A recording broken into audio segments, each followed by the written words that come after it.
Belakangan ini, istilah super flu banyak dibicarakan di Indonesia dan bahkan dunia. Nah, Bunda, apakah ini merupakan suatu penyakit baru? Lalu kenapa juga kasusnya itu banyak terjadi di kalangan anak-anak ya? Halo, saya Dr. Vivi Septriani, spesialis anak dan konselor laktasi dan MPASI. Yuk kita bahas.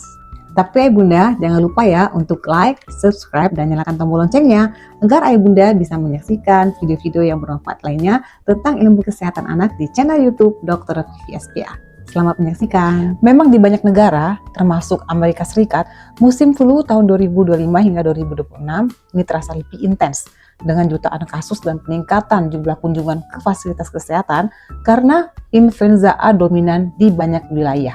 Di Indonesia sendiri, sampai akhir Desember 2025, Kementerian Kesehatan RI mengonfirmasi 62 kasus virus influenza A subclase K yang sering disebut sebagai super flu. Itu tersebar di 8 provinsi seperti Jawa Timur, Kalimantan Selatan, dan Jawa Barat. Dari data yang tercatat, mayoritas kasus terjadi pada kelompok usia anak-anak Bunda, terutama usia 1 hingga 10 tahun, di mana sekitar sepertiga dari total kasus terkonfirmasi itu berada di kelompok ini. Ini menunjukkan bahwa anak-anak itu sangat rentan terhadap virus influenza yang mudah menyebar, terutama saat sistem imun masih berkembang. Jadi perlu ditegaskan ya Bunda bahwa super flu itu bukan istilah medis resmi, tetapi istilah populer yang digunakan karena virus ini, yaitu virus influenza tipe A H3N2 subclase K, itu memiliki penularan yang sangat cepat dan gejala yang bisa lebih berat dibandingkan flu musiman biasa.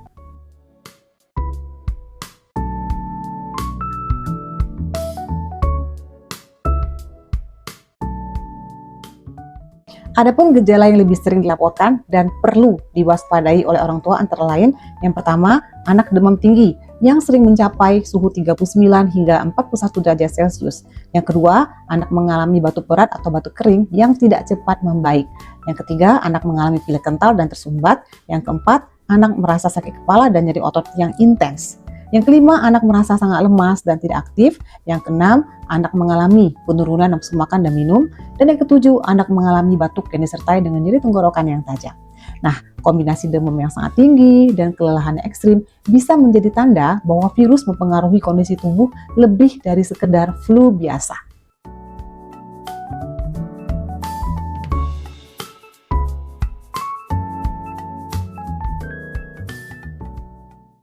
Nah, apakah super flu ini berbahaya? Jadi pakar kesehatan menekankan bahwa varian H3N2 ini masih tergolong influenza Bunda, tidak seperti virus pandemi sebelumnya. Namun karena kemampuan penyebarannya cepat dan gejalanya bisa cukup berat, orang tua harus waspada, tetap penting terutama pada kelompok rentan seperti anak-anak, usia lanjut, dan orang dengan penyakit penyerta. Apa saja tindakan pencegahan dan tidak lanjut oleh orang tua? Jadi orang tua dapat membantu anak dengan cara yang pertama dengan imunisasi influenza tahunan. Lalu terapkan etika batuk atau bersin dan cuci tangan secara rutin. Kemudian menjaga nutrisi bergizi dan cukup istirahat Bunda.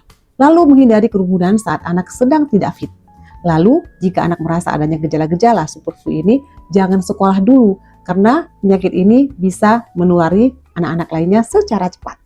Dan jangan ragu ya Bunda untuk berkonsultasi ke dokter bila gejalanya berat atau berlangsung lebih dari beberapa hari. Jadi ya Bunda, super flu itu bukan istilah baru ya, tapi belakangan jadi perhatian karena penularannya yang sangat cepat dan gejalanya yang bisa terasa lebih berat pada anak. Dengan informasi yang tepat dan langkah pencegahan yang benar, kita bisa menjaga buah hati tetap sehat dan aman. Nah, silakan tulis pertanyaan di kolom komentar ya Bunda jika Anda ingin tahu lebih lanjut tentang gejala, vaksin, atau dukungan imun untuk anak.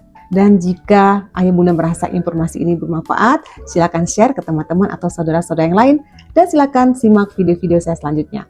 Wassalamualaikum warahmatullahi wabarakatuh.